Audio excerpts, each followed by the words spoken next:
Bonjour à toutes et à tous, vous écoutez l'épisode 109 du podcast Mes trucs de prof dans lequel nous allons parler de temps de SAS. Je suis Émilie Lefatan, je suis formatrice et coach professionnelle spécialisée des métiers de l'enseignement, de la formation et de l'éducation.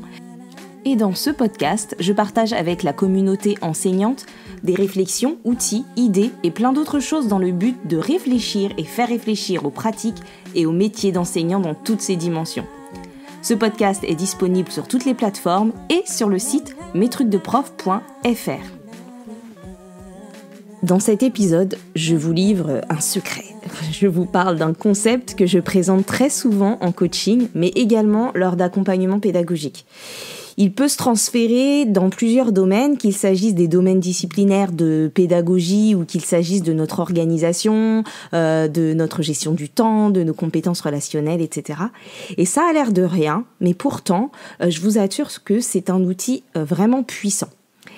Si je vous disais que j'avais un truc à vous proposer qui vous sera utile donc à la fois du point de vue pédagogique, didactique, émotionnel et organisationnel, si je vous disais que j'avais un concept à vous partager qui serait autant utile à vos élèves qu'à vous-même, et si je vous disais que ce que je m'apprête à partager avec vous dans cet épisode est à la fois simple, basique et révolutionnaire. Bon allez, j'arrête de faire la marketeuse et mon teasing à 2,50 €.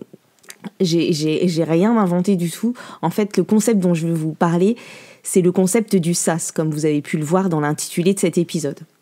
En fait, selon le contexte ou selon le domaine dans lequel on l'évoque, ce SAS, on pourra l'appeler temps de suspension ou temps de gestation ou temps de latence, ou temps de vide fécond, ou des espaces blancs, etc.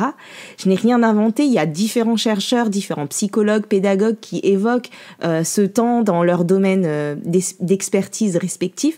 Mais moi, ce que je vous apporte ici, c'est vraiment le fait d'en parler de manière transversale. L'idée, c'est vraiment d'instiller même des temps de suspension, des SAS, dans nos vies et dans nos pratiques, et je vais vous expliquer comment et pourquoi.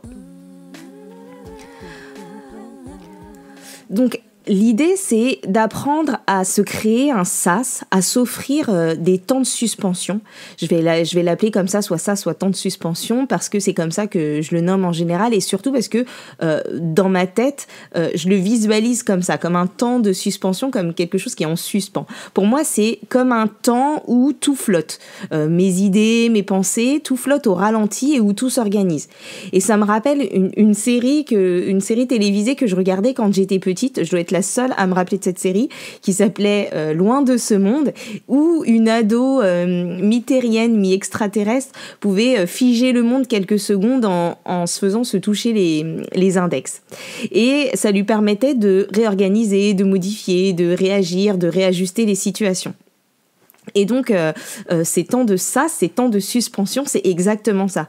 Ça va être ces moments qui peuvent aller de quelques secondes à plusieurs heures où on arrête de faire pour pouvoir penser, pour pouvoir juste être, réfléchir et prendre des décisions et voilà, faire tout un tas de choses dans sa tête.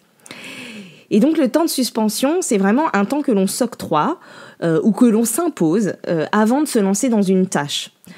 On a tendance à être sans arrêt dans l'action, dans le faire. On enchaîne les choses à faire, pim pam poum, on court, on s'agite, et en classe on fait la même chose. On met nos élèves dans le faire, on donne la consigne et hop, on veut qu'ils se lancent tout de suite.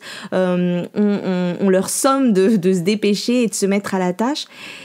Alors que prendre le temps de ne rien faire, prendre le temps de pouvoir réfléchir, de pouvoir penser, de pouvoir analyser, de pouvoir prioriser, de pouvoir décider, de pouvoir concevoir, c'est hyper important. On oublie souvent cette phase et nous n'apprenons pas non plus à nos élèves à prendre ce temps. Pourtant, ce temps, notre cerveau en a besoin.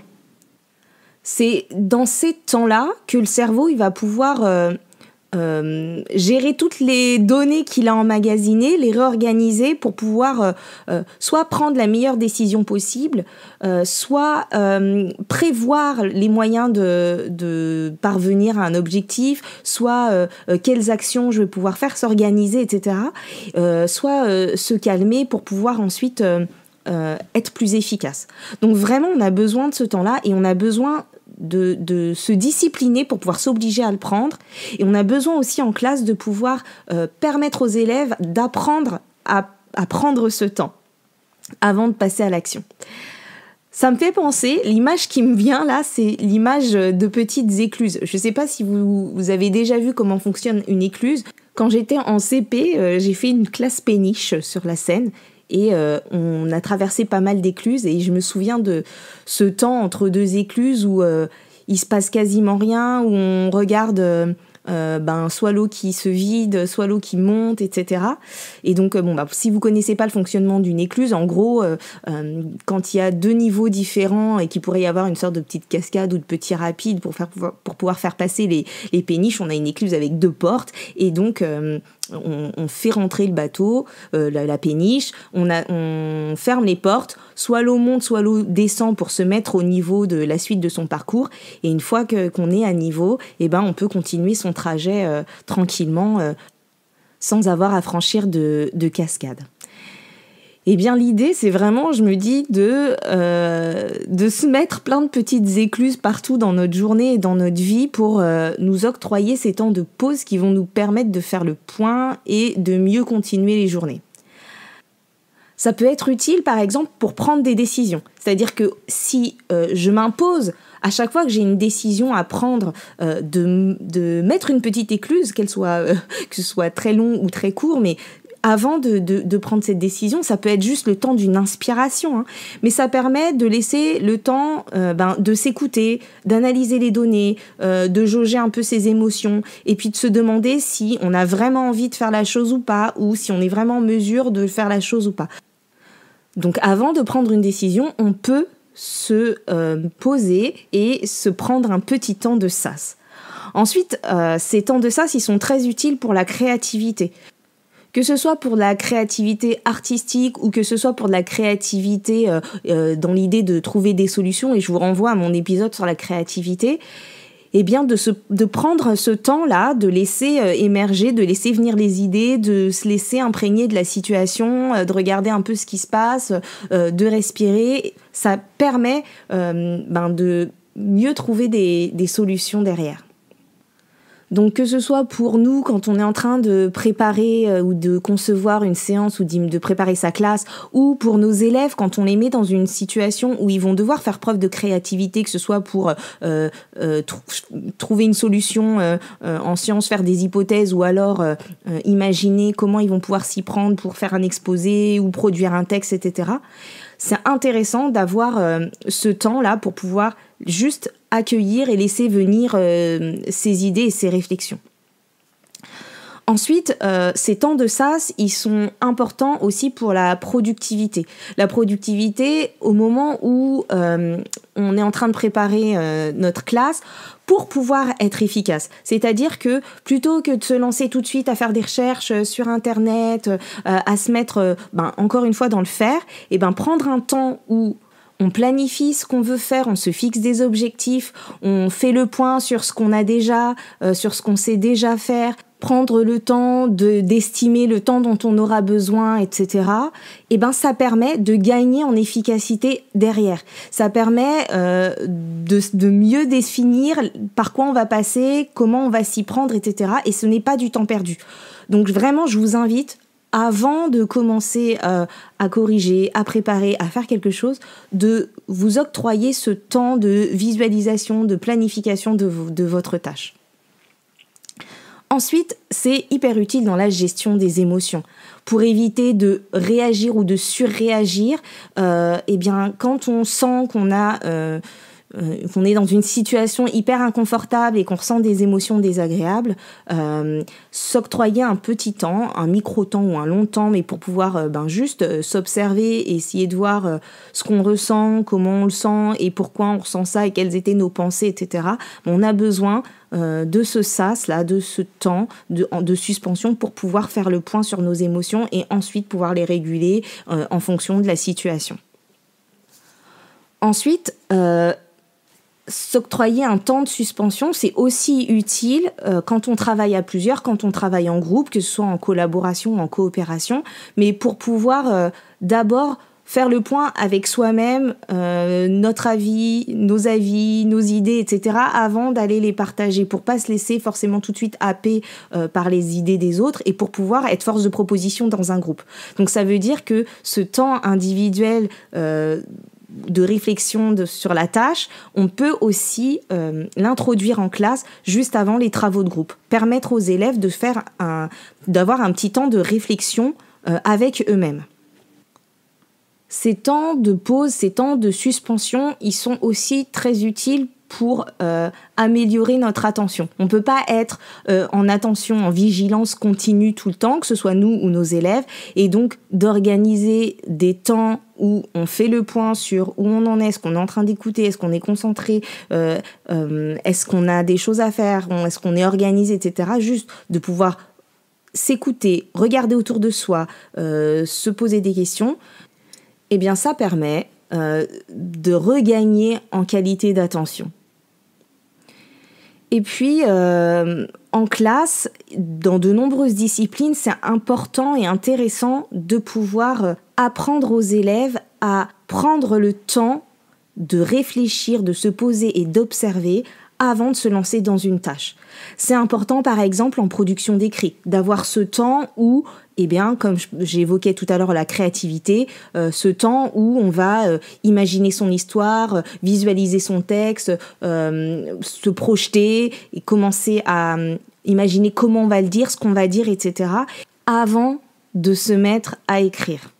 C'est intéressant aussi quand on fait du calcul réfléchi par exemple, d'apprendre avant de se lancer dans le calcul, d'observer les nombres, d'observer les propriétés et d'imaginer quel va être le chemin de calcul le plus ergonomique, le plus rapide ou le plus facile pour nous.